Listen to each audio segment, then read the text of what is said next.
The important part of organic, meaning there aren't industrial and agricultural chemicals in the product. So that is an expense that a lot of companies choose not to, in a process that they choose not to seek or to have. So we, a lot of what we're doing is based on growing the business and the underlying expense kind of evening out over time as the company grows. This is Evolve CPG, a community of purpose-driven brand leaders who not only believe in better, but actively pursue it. Better products, better brands, better leadership for a better world. I'm your host, Gage Mitchell, and today we're speaking with Kristine and Daniel Sperling, co-founders of Makes 3 Organics, about how detoxing their household led them to launch their own organic EWG verified soap brand. My name is Daniel Sperling. I'm one of the co-founders of Makes 3 Organics, along with my wife, Kristine. And we are an organic personal care company based in California. Awesome. Thank you both for coming on the show. I'm excited to chat and catch up a little bit. I know it's been a little while since we've chatted face to face like this, so yay for online video technology. Yeah. So one of the things I want to start with is the kind of founding story behind your company, because I think it'll be relevant to a lot of consumers, even how they got into buying organic, for example. But it's just always fun for people to hear how someone started in. And I think it's neat how your name, your mission, the company, the products, everything all kind of ties together so nicely. So can you tell us a little bit more about why you decided to start an organic skincare company? Our daughter started having severe allergies when she was a toddler.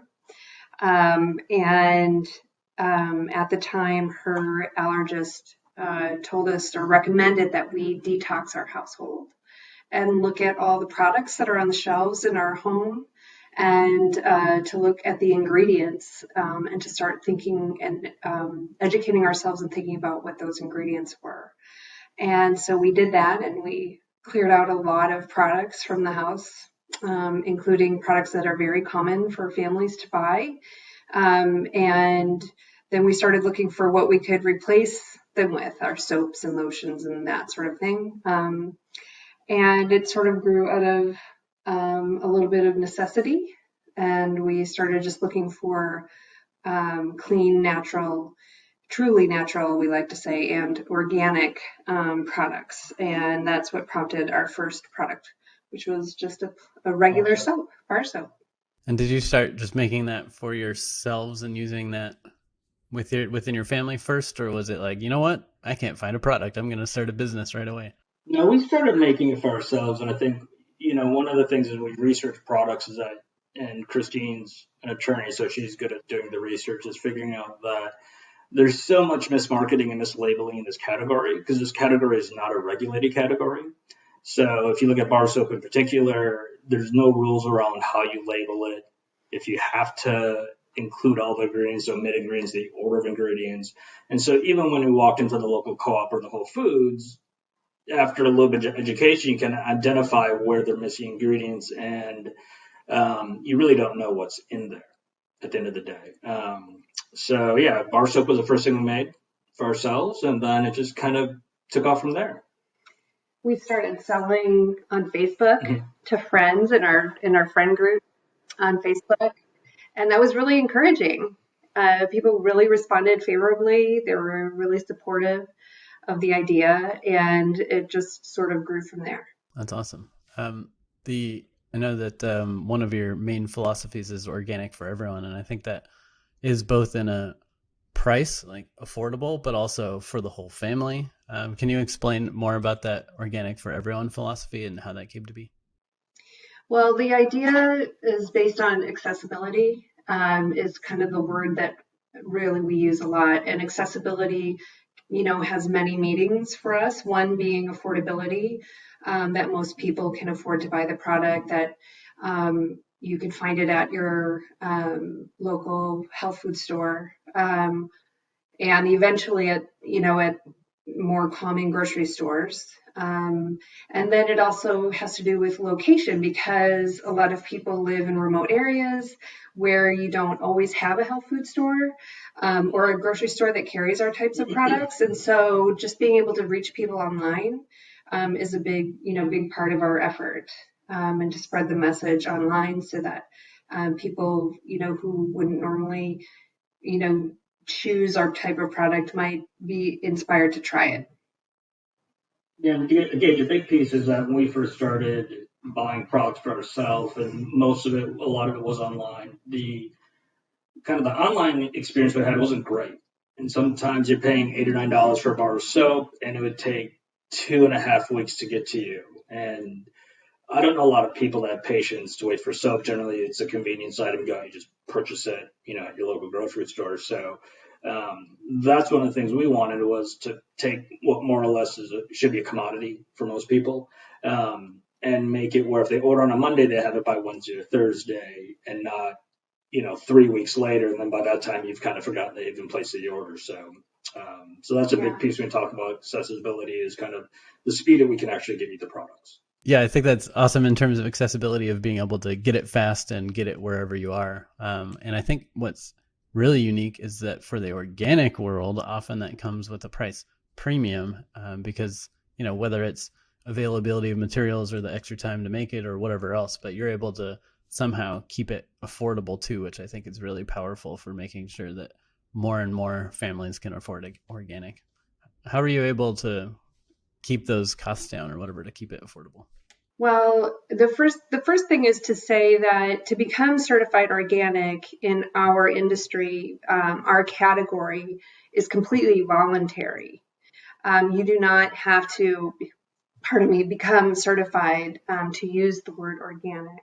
So that's one thing we want to be able to give our customers, is just the assurance through third-party verification that the claims that we're making are true, that the ingredients that are, hitting, interacting with your skin, with your body, actually are organic, which really the important part of organic, meaning there aren't industrial and agricultural chemicals in the product.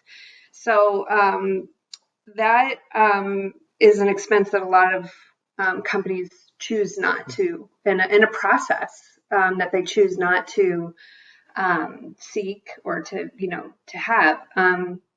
So we, a lot of what we're doing is based on growing the business and the underlying expense kind of evening out over time as the company grows. And wanting to keep that price point where we can, of course, be in business, but not sort of taking advantage of the name organic to give that increase in price. When we first started out, I think our bar soaps were like $9 a piece. Yeah. That was the price we had to make any type of money at all. With one of our biggest expenses actually being shipping the product. Mm-hmm. And it turned around for us when we took the price at the time from $9 to $5, because at $9 you're not going to get a lot of takers, and that's when we realized it needed to be more accessible in price. And so I kind of call it like, people pay $5 for a Starbucks without thinking about it. You can pay $5 for a bar of soap that's going to last you 3 weeks.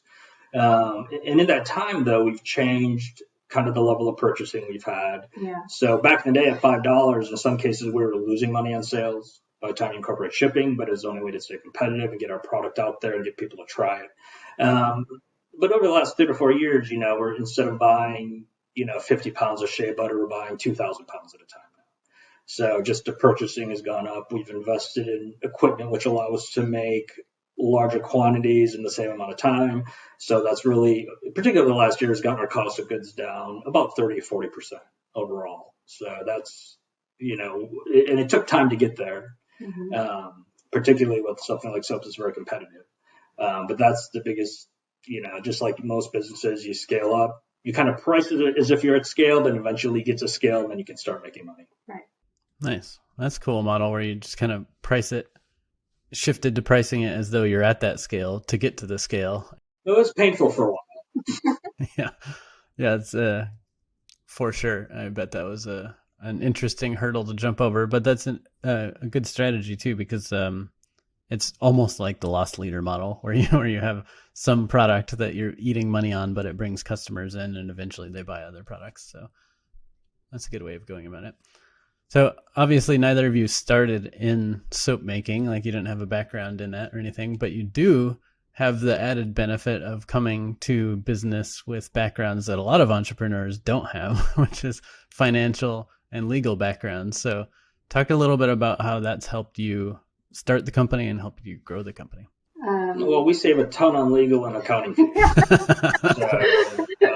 Which are two of the more expensive. It is actually. I mean, so I do all the bookkeeping, which Kristine hates, but it saves us a lot of money, and I can keep close. And as our business model changes, I can change the way we actually set our chart of accounts and the way the reporting happens, so it more reflects accurately the way our business is.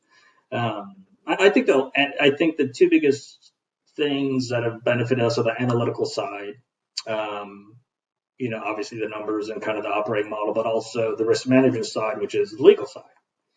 Getting proper IP work done with the proper attorneys rather than trying to do it on the cheap and doing it ourselves. Mm-hmm. Kristine has connections and knows people how to do it properly, so we protect ourselves as much as we can. And I could do all of the formation documents and all of the basic legal documents just to get a business started. And we both really understand that process. We understand it. We understood it before we started the business. And plus, when it comes to, because we do have some investors, and so when it comes to raising capital, we've done that before in our other life. So activities like valuation, cap tables, subscription agreements is something we're familiar with. So we didn't have to hire. It wasn't a mystery to us how a company's valued. Mm-hmm. And the different ways to do it. We already understood that, so which is helpful. And then, creating our agreements and being able to negotiate contracts with companies. So mm-hmm. it definitely does. But, on the other side of that, because we both came from very large institutions where there are a lot of checks and balances in place, and there's a lot of support in place. A lot of staff, a lot of people supporting you in your work. But one of the things about coming from that more institutionalized mentality as far as risk management is that every risk is managed. Right.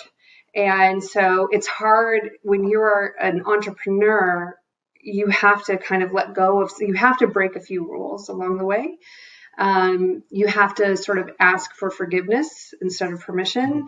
And there are moments that you really just need to do that to push forward, to get the business really moving. And so nothing, of course, that broaches any sort of lines of illegality, but, there's just a letting go of the control, a letting go of every little box having to be ticked before you move on to the next thing. And you have to become a lot more flexible and adaptive. And that can be really challenging for people who have been trained and spent, decades like we did in large companies. You just learn to move faster. You learn to move faster. Yeah. Back in my prior life, I might spend 2 days doing a pricing analysis or a day. And when we first started this business, I would spend a day or two, looking at different pricing. Now I do the same exercise in like 10 minutes. Because realizing that you're never going to get it right the first time. Yeah. You'll always probably make changes down the road, and you just have to kind of make those compromises to move quicker. And generally what you produce is directionally correct. So minor tweaks here and there. And I apply that philosophy to even developing packaging, logos, products, because if you wait to develop, as you know, Gage, the perfect product label, you'd be working on it for like 5 years. And even then it wouldn't be perfect. So. And then, every run you might want to tweak a little bit here and there, or formula changes or something anyway. So, yeah. So it's kind of the done is better than perfect philosophy that I've. Yeah, it really is. I think in small business and in growing businesses, you have to be able to move forward without everything being perfect. And sometimes you have to, particularly when you're just starting out, is almost ignore the analytics to a certain extent, because if you just look at the numbers on like your first few months of business, first year, you would never do it. You just wouldn't do it. You'd be like, it's not working. So you almost have to ignore that, set it aside, and not obsess about it, and just do the activities that are going to move the business, knowing that eventually the metrics will fall in place.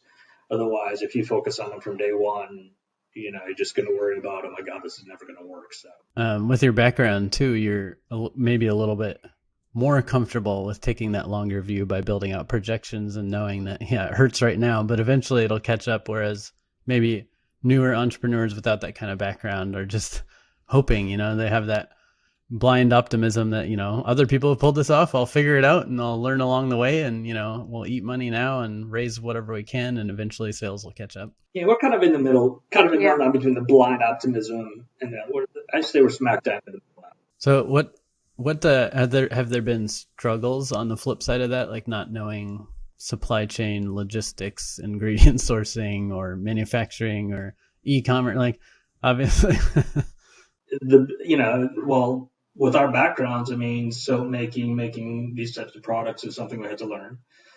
Start out with doing the research on the products themselves, and you learn how to make them yourself, and then making them at scale, then making them, going through the organic certification process and the EFG verification process, and we have 2 other major compliance projects we have to do annually, but it's all stuff you just kind of learn, the first time I went through the organic certification, it seemed really intimidating and daunting, but now we spend maybe a couple of days prepping for the audit and we're done.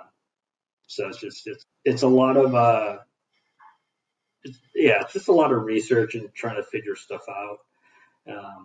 And then you also realize that most of the people there are there to help you out. So just let them know what you know and let them know what you might not know, and just go from there. Yeah. So we've gotten much better at asking for help. I think one of the things with our backgrounds, we thought, we can just figure all of this out. We had a little bit of that kind of ego about it, and going into an industry that was totally new to us, where you are learning like where to find the basics, for supplies, and luckily we worked with you and you could find the printers and the talk to us about paper and ink and all of those things that we didn't know anything about. So being open to taking advice and to learning from other people is just essential. But even now, though, we're still constantly looking at new suppliers all the time. For every ingredient, we try to have 2 or 3 suppliers. And we always try to look for new ones, particularly over the past year when, shea butter you can't get sometimes. Containers in particular over the past year have been a challenge. So we're buying, in some cases, from suppliers that we never purchased from before that seem to be doing pretty well. But we still have our 1 or 2 main suppliers we work with. But particularly last year, learning to create these redundancies in your supply chain has been important. Unfortunately, when they're all out, then it's an issue. So, but you do it, the last year's been a lot of learning about that. Yeah, the business has had a number of stress tests along the way. We'll just put it that way. But, I think we've learned from each one of those moments in the sort of trajectory of the business. And that's also the big thing. You've got to be flexible enough to pivot, to learn and change what you're doing, and to seek out answers in new ways. Yeah, that makes sense. There's so many things that can get thrown at you as a business owner, and especially as you're growing and changing, the economy changes, your business changes, your products change, a supplier goes out of business or a manufacturer is like, starts charging you double or something, there's so many things that can happen. I think one of the things that, from what I know, I think you do all your own manufacturing, right? So that comes with at least some benefits, where I know a lot of product companies, if you're not controlling your manufacturing, you're also at the whims of that manufacturer changing their process, their price, or anything else. So how did you make that switch to deciding to do your own manufacturing, and how's that been going? For all the reasons above, the issues we had, a big piece was control, flexibility. We can produce in 3 weeks what would take them 12. Just the turnaround time, you reduce the cost on shipping, and obviously the cost is better. But for us, it was more about flexibility. particularly over the past year, and we have a couple of pretty large customers that place weekly purchase orders, and sometimes they're huge and sometimes they're not. And it was that uncertainty which caused problems using, at the time, someone else to manufacture some of our products. So we brought it all in-house. With that has come some challenges like training our staff on how to, make soap, consistently on a consistent basis. But it hasn't been that hard, though. So, and it's something that actually has opened up another avenue for us, which is the co-packing business and co-manufacturing. So, that's something that for years people would ask us if we co-manufacturing. We always said no, because at the time we wanted to build the Makes 3 brand. That was our focus. But as we brought on employees, and had to guarantee them kind of 40 hours a week full time, about 2.5 years ago, we decided to say yes to some of the people that were coming us to co-pack. And now it's about 40% of our business. So about 40%, yeah. And we don't even advertise it. Generally, people, word of mouth. It's a connected industry. And they'll just find us and email us, and if the product fits our, ethos and the type of products we would make, then we'll do it. Otherwise, if they're using synthetics or items that, that we wouldn't have in our own products, we tell them we can't do it. So. And I would say that, Dan's really taken all of the experience of working with, other manufacturers and his experience as a customer to create a process and a service that is superior, that is beneficial to the people that we're serving, because we want them to be successful. The more successful they are, the more successful we are. And so Dan has really made a point of, providing really excellent customer service and really listening to their concerns and educating them on the process and really being a partner in that process, more than just like an order taker. Right. Yeah, because what we found is most of the big co-packers, unless you have $50,000 as a startup to put into a first production run with enough inventory that's going to last you 4 years, they really don't want to touch small businesses. But having gone through that process ourselves as a small business, one of our value propositions is flexibility, small initial batches, relatively low cost development fees up front, and really working with the people to, our customers, to give them the product they want. And so we've had actually really great success with that so far. And we, like I said, we only take on certain customers. Some of them we've said no to. But it's fun, and it's fun for our staff to make different products also. And it's fun actually seeing these other brands grow on platforms like Amazon, for instance. And reading the reviews about them, being like, "Hey, we made that." So, although it's all confidential. It is confidential. Yeah. One of the things I've learned, the more business owners I talk to, or the different types of business models I learn about, there's almost always some sort of behind the scenes revenue stream that kind of keeps the front of the scenes, for lack of a better word, business running, whether it's restaurants that rely on catering to keep in business, or a lot of clothing manufacturers like outdoor gear companies. They survive mostly off of government contracts, and then like their actual retail store is kind of, a smaller chunk of their business. Or even, product companies like yourselves, that seems that some sort of private label, co-pack, co-manufacturing seems to be pretty essential, or even just wholesale or something like that. That's maybe customers don't see that, but it's a big part of keeping you in business. Is that something that you knew of going into the business, or is that something you discovered? And I think from what I've heard, that either 40 to 60% seems to be what I hear from most companies. Is that kind of average in your perspective? I don't even know. I know, like I said, when we first started Makes Organics, we wanted just to focus on the brand. We weren't concerned about the manufacturing piece. But as we built out the manufacturing, like you said, it's almost a necessity, once you hire employees, because demand will go up and down on any given week or any given month for your own products, to fill up the excess capacity.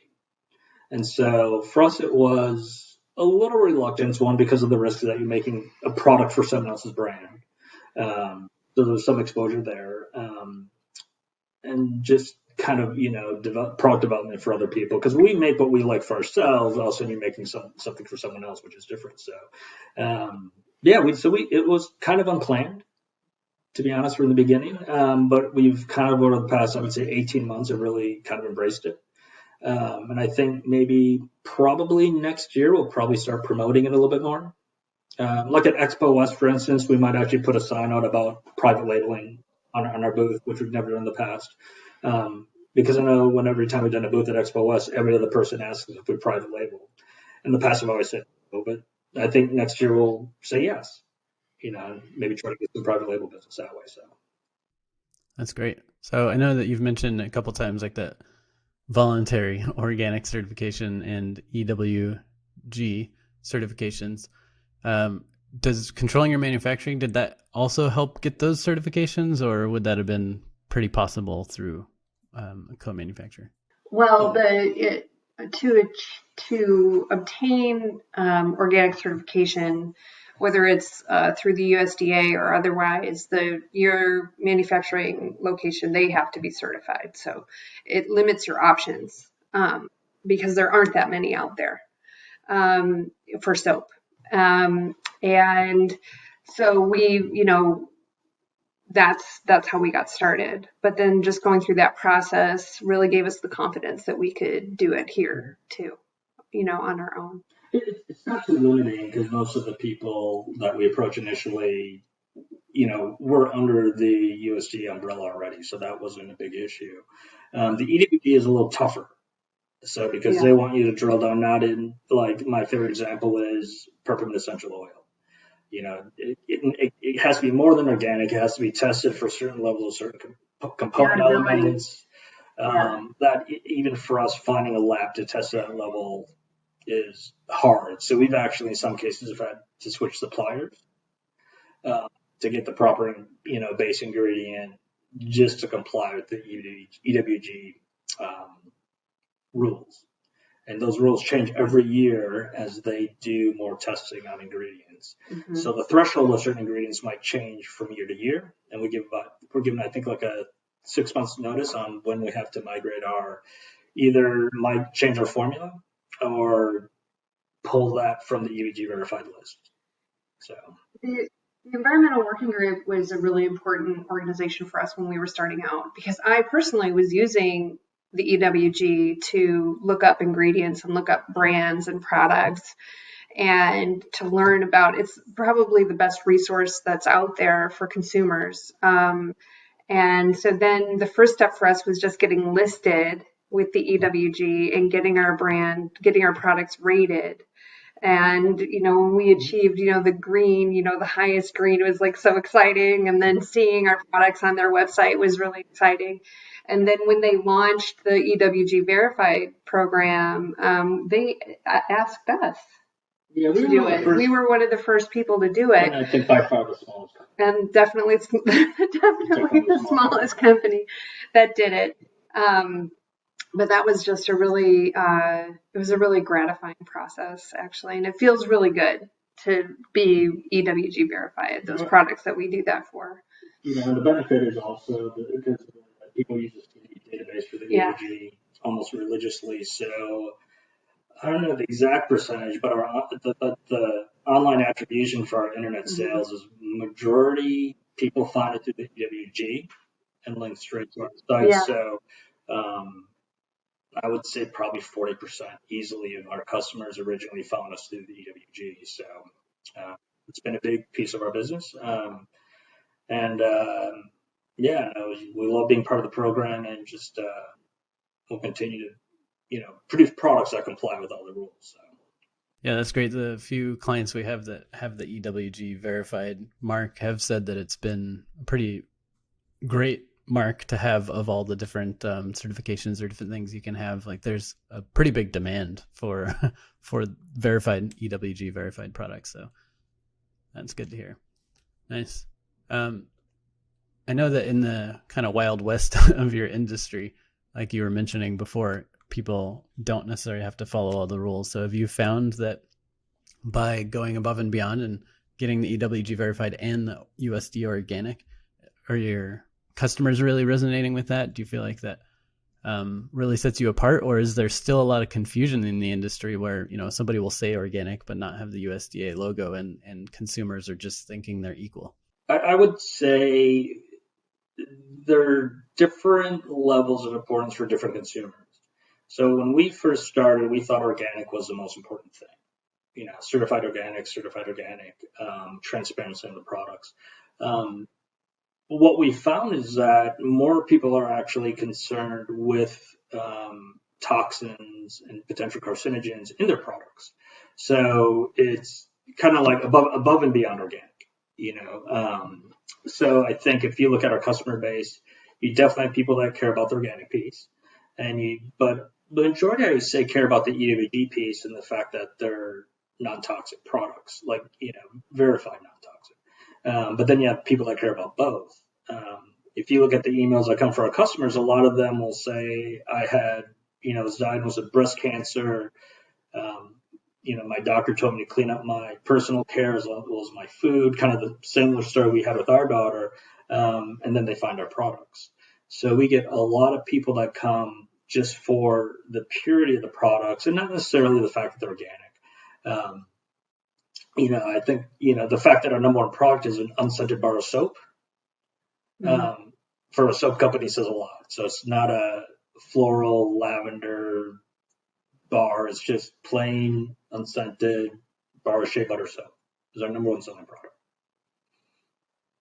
Yeah, I think that I think the word organic over the last decade in food, I think has become more important for people, but it's still hard to kind of understand for a lot of people why it matters in personal care. And so I think that the word non-toxic resonates more when it comes to personal care for people. But the organic, they're, you know, it's all connected, of course. But as Dan said, the EWG process is more rigorous even than USDA. So I think that is actually a little more helpful when it comes to our category. Nice. Okay. That's good to know. Right. So one question I had too is when we originally met we were both in Madison, Wisconsin. But then you've moved out to California. Was that move personal, just wanting to get out there? Was it also a business move to some degree? And how has that worked out for you? Like, 'cause moving a business can be pretty complicated, right? Well, it was the beginning of our business. And so the complexity wasn't nearly what it would be now if we tried to move to another state.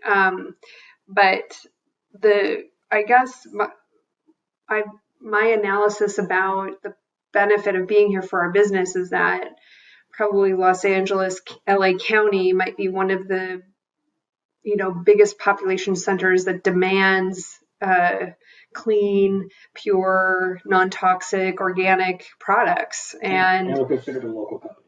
And we're considered a local company. It gave us being on the West Coast and having access to that market, and then just the West Coast, especially at the time, is kind of where everything was happening. You know, you found the suppliers, you know, even down to the paper companies for the packaging. You know, everybody is kind of on the West Coast. At least our experience was that at the time. Yeah, I mean, LA is the biggest natural food market, I think, in the world. Yeah. You know, like 30 million plus people. We're 70 miles away. Well, now we're actually about 30 miles away because we moved. You know, so we're right there. And just a lot of the stores are looking for our type of products, where when we started, you know, in Madison, they weren't really up to speed yet on why clean personal care matters. And you would go into the local co-op or Whole Foods, and you'd, particularly the local co-op, and still see products that were, I would say, even leaning more conventional. Because even this is maybe 10 years ago now, the education just wasn't there, you know, particularly for the store buyers and the store staff. So I think it's a little bit different now. But I would say on average, whether it's food or personal care, you know, California and the West Coast, and probably the East Coast also, is maybe like 3 to 4 years ahead of the Midwest. As far as like what's available in stores and what people are asking for.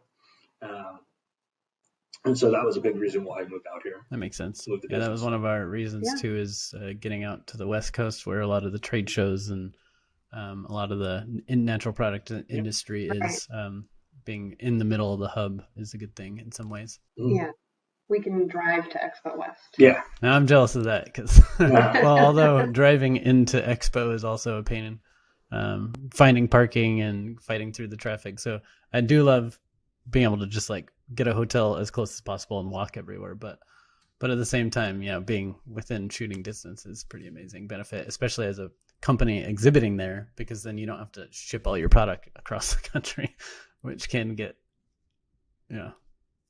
perfect. So the name of the company is Makes 3 Organics, and that was partly based off of the you and me and the baby makes 3 kind of rhyme or saying, whatever that is. So out of curiosity, as the number 3, your daughter is getting older and kind of growing up, are you noticing any interest in the family business? Do you think it'll be kind of a second generation family owned business in the future? Alice is an artist and she's a creative. And while there certainly is a creative aspect to what we do, envisioning, creating something out of nothing, I see her future a little bit more in the artistic realm. I don't know that she really would be fulfilled in this type of business, but she loves it. She loves, going down to the manufacturing facility and seeing everybody and seeing how it all happens. But yeah, I don't know that we're creating. I don't know that we're creating a generational endeavor. Yeah, we'll see what happens. She's still young. She might find it interesting. She might. You never know. Yeah. And hey, she could use all of those artistic talents on designing some beautiful labels or doing artist collaboration projects or something. Who knows? There's some fun ways to bring creativity in. Yeah. That's cool. There definitely is. So looking forward, I know we've all been like pulling out of this crazy COVID mess, but looking forward for you, what does the future look like for Makes 3 Organics or yourselves personally? Well, what we're really looking forward to is having all of the supply chain issues cleared up and being able to order our supplies, our packaging, everything that we need. We're, we have the good problem of not being able to fulfill orders right now on a timely basis.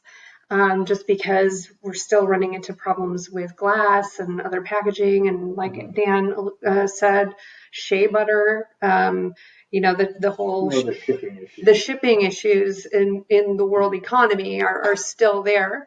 So we're looking forward to, really taking off once all of that evens out. One of the advantages, like it's forced us into purchasing and doing business a different way. Like for the first time, we started doing blanket purchase orders for glass, which we've never done before. We've always kind of ordered as we needed.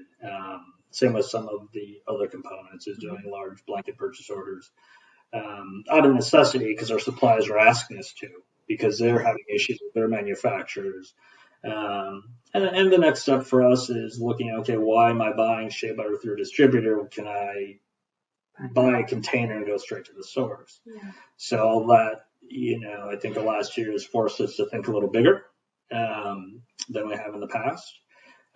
We need the capital to do that, of course. But eventually, I don't think that's out of our reach, actually, in the near future. Start going more direct to the actual shea butter supplier, coconut oil, et cetera. I mean, we tried doing that during COVID for some of our soap pumps and everything, but I think the plants overseas are so inundated, unless you're spending $200,000, they're like, well, we'll get back to you later. I think they were so busy, and probably understaffed too. So yeah, so we're just so ready to hit the ground running when all of that clears up. I'm looking forward to, we have a lot of new products that are on hold because of the pandemic. So I'm looking forward to being able to release new products. We're looking forward to opening new wholesale accounts that have been waiting for us to be able to do that. So, and just we're going to get kind of caught up and then start moving forward again. Yeah. So, and actually start growing the business again. We were lucky, I think, in 2020 where the year turned out decent, not close to what we wanted to, given our life cycle, where the company's in its life cycle. But a lot of the companies did a lot worse. We weren't totally shut down. We were impacted, but not, like some people, like some other people. Thank goodness. I think Gage, I tell you, we moved facilities, new equipment, whole new staff. We have a great team now. So this next year, I think, will be great. And even after that, the company is, I think, operationally now where I think we wanted to be like a year or 18 months ago. You almost could skip 2020. Just erase that. Yeah, but I think, we're where we want to be. I think the culture of the company is where we want it, the culture of the employees with our new staff. They love being, great. It's a happy place to work. Even when I'm stressed out, it's relatively happy. So I think so a lot of things are working exactly how we want them to right now. Just have to make sure we can kind of keep it up and keep growing. That's beautiful. I think that's a great upbeat way to wrap up the conversation. So I appreciate you both spending a little time with me in the middle of your busy schedules, and it was really fun to catch up. It's awesome. Good to see you, Gage. All right. Thanks, Gage. Thanks for listening. If you'd like to learn more about Kristine, Dan, and their company, go to makes3organics.com. That's the number 3. Subscribe to our podcast and YouTube channel for more innovator interviews, expert advice, and leadership discussions. If you like this episode, leave a heart, thumbs up, or review, and share it with your colleagues. As an ever-evolving show, we also love feedback, so send us ideas for who we should talk to next at evolve@modernspecies.com, and learn about our new online community for brand leaders at evolvecpg.com. See you next week.